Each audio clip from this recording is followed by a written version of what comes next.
videu, v ktorom vám ukážem moju každodennú večernú rutinu, keďže viacerí z vás mi už dlhšie písali, aby som to video natočila, tak som sa rozhodla, že ho teda spravím. Aj keď nerobím nič také špeciálne, no napriek tomu dúfam, že sa vám toto video bude páčiť a môžeme ísť na ňo. Ako prvé, čo spravím, keď prídem domov, je to, že pustím Buddyho, nášho psíka, dovnútra, pretože teraz, keď je zima, tak ho nechávame v chodbe.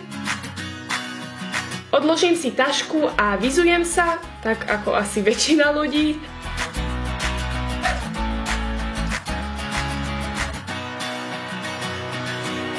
A ako prvé idem do mojej izby a ignorujte prosím naše vianočné dekorácie. No a keď som v izbe, vyberem si veci, do ktorých sa prezlečiem. Keď som prezlečená, idem dolu do kuchyne, kde si z chladničky vyberiem obed.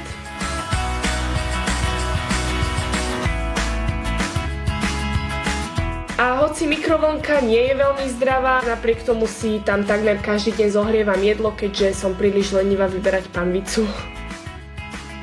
Zatiaľ, pokým sa mi jedlo zohrieva, si zoberiem z izby počítač a keď je to už teda zohriaté, vyberiem si to z mikrovlnky a zanesiem si to na jedálenský stôl. A popri obedovaní väčšinou pozerám videá na YouTube.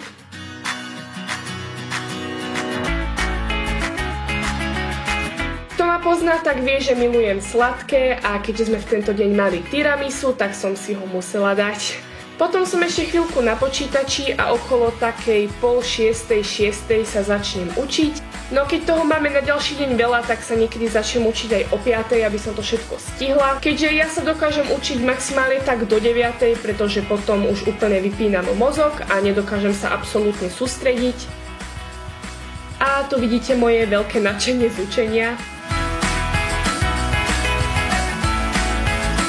Keď mám teda všetky knihy vybraté z tašky, tak sa začnem učiť. Avšak moje učenie väčšinou vyzerá tak, že sa len sťažujem alebo sa pozerám stále na hodiny. Prípadne sa hrám so všetkými vecami, ktoré nájdem okolo seba. Dúfam, že nie som jediná. No a teda čas plynie a plynie.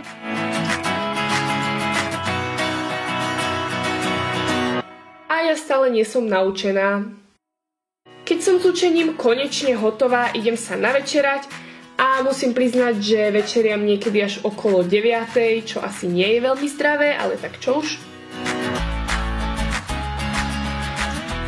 A v tento deň som si spravila paniny zo žemle, na ktorú som si dala kečup a syr. A za normálnych okolností by som si tam dala aj šunku, ale zrovna v ten deň sme ju doma nemali.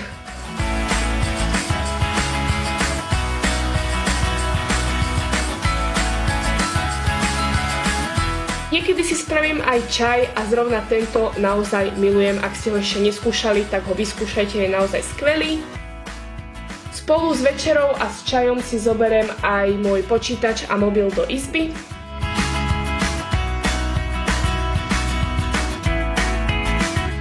A popri večeraní tiež väčšinou pozerám YouTube alebo telku, lenže keďže v telke takmer nikdy nič nejde, tak väčšinou skončím na notebooku.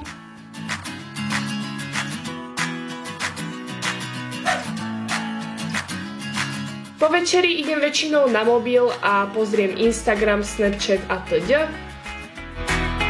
A teraz nedávno som začala čítať Harryho Pottera, takže ak mám ešte čas, tak si nejaký ten kúsok z knihy prečítam. A okolo takej 10:30 idem do kúpeľne, kde sa teda osprchujem, alebo prípadne si umyjem aj vlasy. Keď som osprchovaná, moje kroky vedú k umývadlu, kde tak ako každý človek si umyjem zuby. Samozrejme si aj vyčistím pleť a momentálne používam na odmaľovanie túto micelárnu vodu od Bourjois. Potom ešte idem na vecko, ale to som logicky netočila. A nakoniec už teda idem do svojej izby. A konečne po dlhom dni si môžem ľahnúť a spať. A potom je už tak nejak ráno. Takže to je asi tak moja celá večerná rutina. Ja dúfam, že sa vám toto video páčilo. Ak áno, tak budem veľmi rada, ak mi zanecháte like alebo nejaký komentár. A teda vidíme sa pri ďalšom videu.